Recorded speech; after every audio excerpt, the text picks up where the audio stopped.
It all began innocently enough. I was in need of a new couch and turned to Craigslist to find a good deal. Scrolling through the listings, I stumbled upon a post that seemed too good to be true, a nearly brand new leather sofa being sold for a fraction of its original price. The seller, going by the name John, had listed his contact details and claimed the couch was available for immediate pickup. Intrigued, I sent him a message, and within minutes he responded. We arranged to meet at his remote cabin in the woods the following Saturday.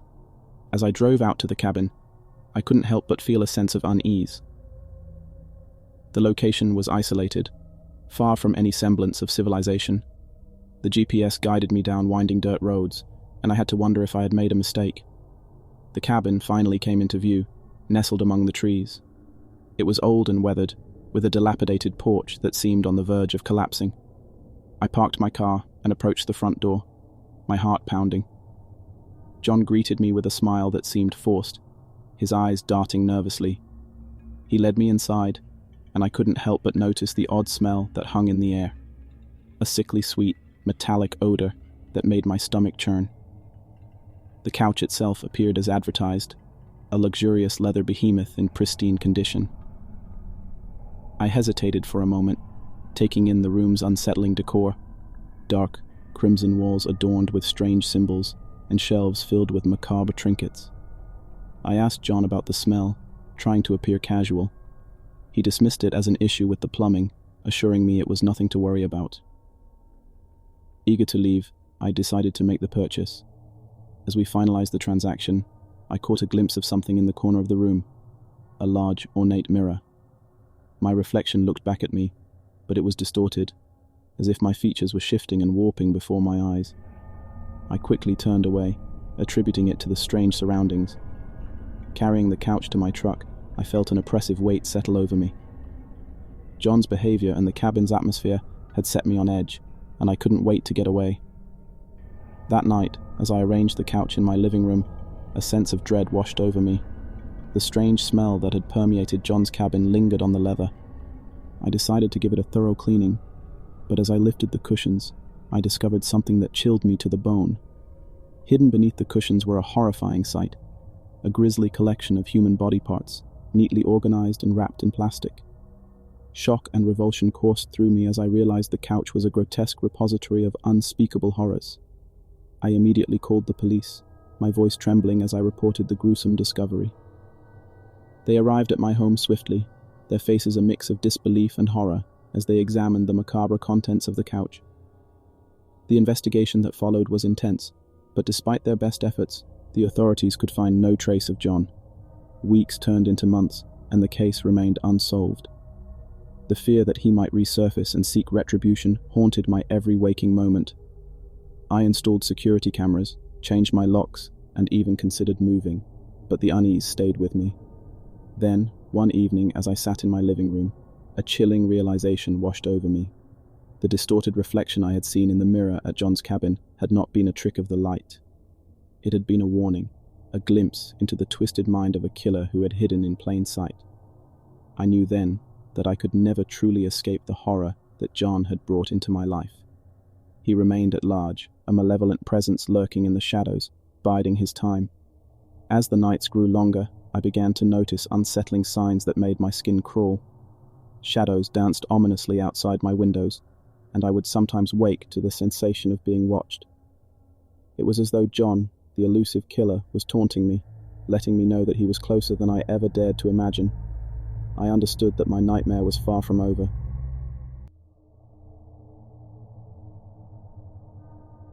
It was a desperate time in my life. I needed a place to stay, and my limited budget led me to explore Craigslist for room rentals. That's where I stumbled upon an ad for a room that promised affordability and convenience. The catch: my landlord would be a peculiar man named Victor, who had an unusual hobby: crafting dolls. I scheduled a viewing and arrived at the address on a chilly evening. The house stood on the outskirts of town, a dilapidated structure with an eerie air about it. Victor greeted me with a wide, unsettling smile, his eyes flickering with a strange intensity. The smell of disinfectant masked something far more sinister.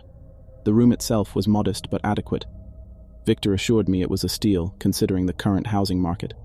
I couldn't argue with that, and my desperation overrode my unease. I agreed to move in the following week. The first few days were uneventful, and I settled into my new life, focusing on work and keeping to myself. Victor, however, seemed fixated on his peculiar hobby. The house was littered with doll parts, limbs, heads, and torsos of various sizes. I asked him about his fascination, and he explained that he enjoyed creating unique dolls with lifelike features. One evening, while rummaging through the attic for extra bedding, I stumbled upon a box filled with photographs. Each picture featured a different tenant who had lived in my room before me. They all shared the same ghastly fate. Their body parts had been meticulously removed, and the remaining photos depicted grotesque dolls made from their flesh and bones. Each doll bore an eerie resemblance to its former occupant. The dates on the photos corresponded to the tenure of previous tenants, and a sickening realization washed over me. I had unwittingly moved into a house of horrors, where Victor turned his tenants into macabre art pieces, crafting his twisted dolls from their remains. Panicked, I confronted Victor, demanding an explanation. He admitted to his gruesome pastime without remorse, confessing that he considered it an art form. He claimed the dolls contained the essence of their former occupants, allowing him to commune with their spirits. As fear coursed through my veins, I knew I had to escape this house of nightmares. I devised a plan to flee under the guise of a weekend trip. While Victor believed me to be away, I called the authorities and reported his heinous crimes. The police arrived swiftly, arresting Victor and securing the evidence of his monstrous acts. The sight of his grisly creations and the horror of realizing I had lived among them haunted my nightmares for years. The trial that followed was a chilling spectacle, and Victor's sanity was questioned. He was declared criminally insane, consigned to a mental institution for the rest of his life. I thought my ordeal was over, but the nightmares continued to plague me. One fateful night, long after Victor had been confined, I awoke to the sound of footsteps in the hallway. The room was pitch black, and I felt an icy breath on my neck. As I turned on the light, the dolls he had created stared back at me, their eyes filled with a sinister malevolence. Terrified, I realized that the essence of those who had suffered at Victor's hands still lingered within those wretched creations. They had returned to seek their vengeance on the one who had survived their torment. As the dolls closed in, their tiny, grotesque hands reaching out, I understood that I was to become their latest victim, the final piece of Victor's horrific collection. My desperate screams filled the room, but there was no one to hear them as darkness consumed me, and I became one with the damned.